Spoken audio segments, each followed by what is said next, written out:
सच बताऊं तो कुछ स्टूडेंट ना हमारी इंडियन टीम की तरह होते हैं। जैसे इंडियन टीम को देख के लगता है ना कि भयंकर टीम है, इस बार फतेह कर ही देगी, कब लेकर के आएगी। शुरू में अपना केएल राहुल आएगा, रोहित शर्मा आएगा, विराट कोहली है, फिर 360 अपना सूर्य कुमार यादव है, उधर अपना पांड्या आएगा। बॉलिंग में भयंकर अनुभव हमारे पास है, भुवनेश्वर कुमार है, शमी है हमारे पास, आर अश्विन जैसे हैं, और यॉर्कर वाला भाई अपना अर्शदीप भी आ गया है। तो इस बार फतेह कर ही देगा ऐसा लगता है, हमको भी लगता है, उनको भी ऐसा लगता है, ठीक है, लगता है कि भयंकर टीम है। ऐसे ही कुछ बच्चों को भी ये लगता है कि उनकी तैयारी बिल्कुल कंप्लीट है, अब कुछ करने की आवश्यकता नहीं है, पेपर आएगा तो फतेह कर देंगे।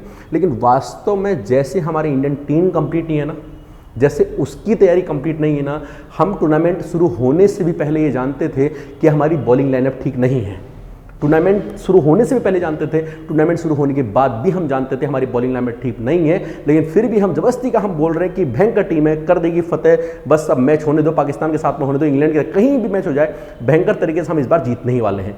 वैसे ही कुछ स्टूडेंट की भी तैयारी ना उस लेवल पर होती नहीं है। लगता है, हमको भी लगता है, उनको खुद भी लगता है कि तैयारी भयंकर है उनकी तैयारी, बट वास्तव में जब फाइनली मैच होता है ना, फिर बाहर नहीं होते, बहुत भयंकर तरीके से बाहर होते हैं, 10 विकेट से बाहर होती है।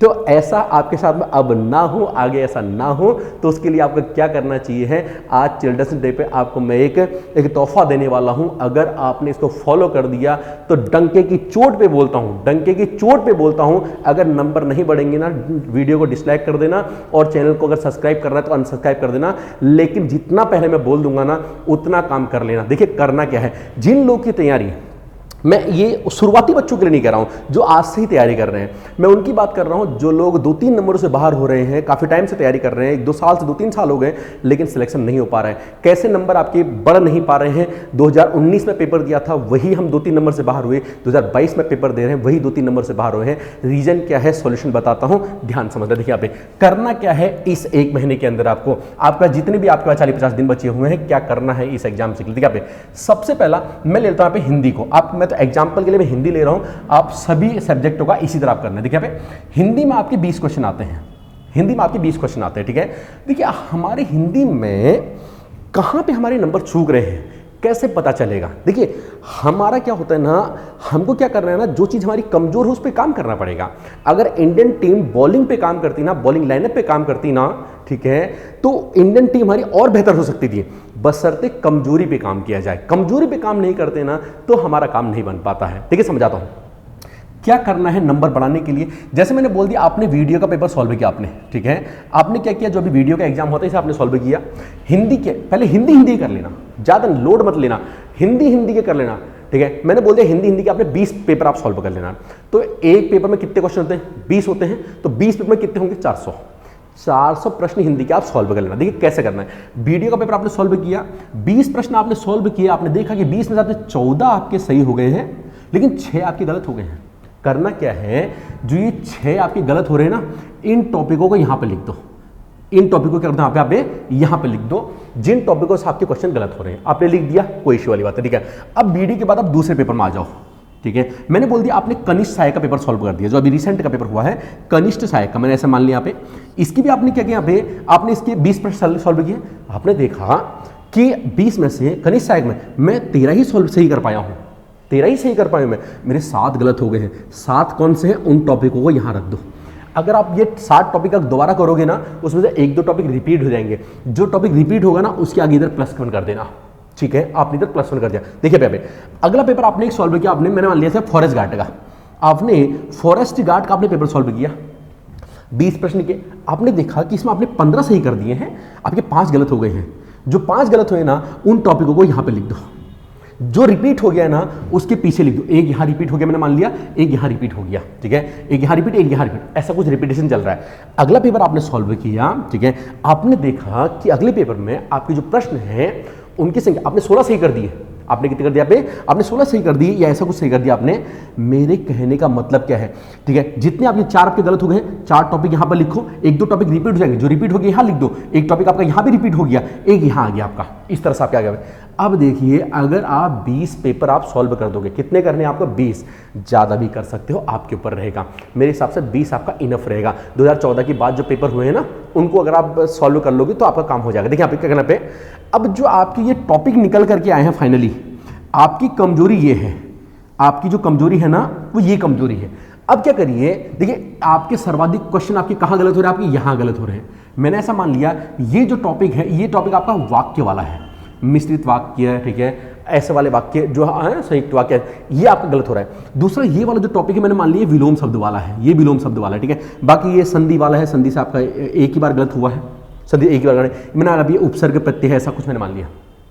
अब आपको क्या करना है, इन टॉपिक्स को आपको क्या करना है, एक असेंडिंग ऑर्डर में लिख देना है, ठीक है। सबसे ज्यादा कौन सा गलत हो रहे हैं, वो आपका नया सिलेबस हो गया, अपने सिलेबस, अपनी कमजोरी पे काम करना। डॉक्टर हर किसी को सेम दवा नहीं देता है, सबके लिए सबकी कमजोरी अलग है, सबकी परेशानी अलग है। अगर किसी के पर्यायवाची सही हो रहे होंगे तो किसी के विलोम शब्द सही हो रहेंगे, लेकिन जिसके पर्यायवाची शब्द सही हो रहे हैं वो फिर से पर्यायवाची पढ़ रहा है, जिसके विलोम शब्द सही हो रहे हैं वो फिर से विलोम पढ़ रहा है, तो कैसे काम चलेगा।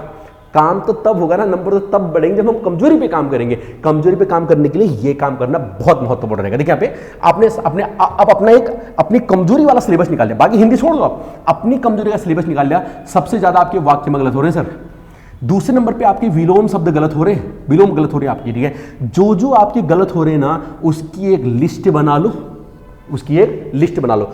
अगर आपने क्या कर दिया ना,